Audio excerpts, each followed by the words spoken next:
गणपतिस्तुति नारदोवाच प्रणम्य शिरसा देवं गौरीपुत्रं विनायकं भक्तावासं स्मरे नित्यम् आयुत्कामार्थसिद्धये प्रथमं वक्रतुण्डं च एकदन्तं द्वितीयकं तृतीयं कृष्णपिङ्गाक्षं गजवक्त्रं चतुर्थकं लम्बोदरं पञ्चमं च षष्ठं विकटमेव च सप्तमं विघ्नराजं च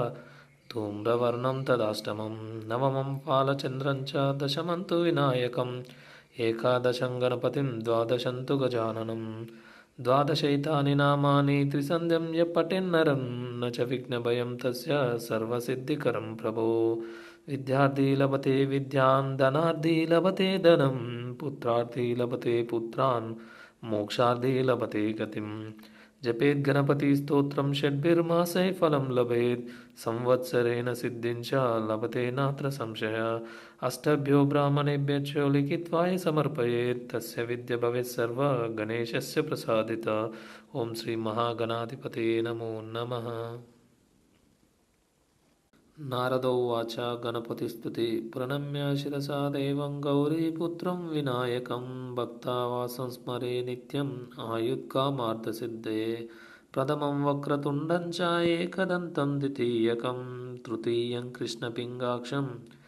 गजवक्त्रं चतुर्दकं लम्बोदरं पञ्चमं च षष्ठं विकटमेव च सप्तमं विघ्नराजं च धूम्रवर्णं तदाष्टमं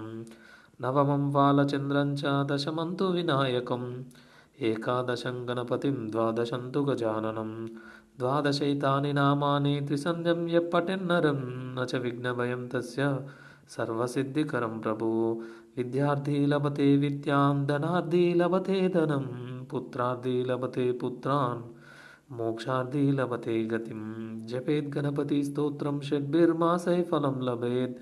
संवत्सरेण सिद्धिं च लभते नात्र संशयः अष्टभ्यो ब्राह्मणेभ्यश्च लिखित्वाय समर्पयेत् तस्य विद्या भवेत् सर्वा गणेशस्य प्रसादतः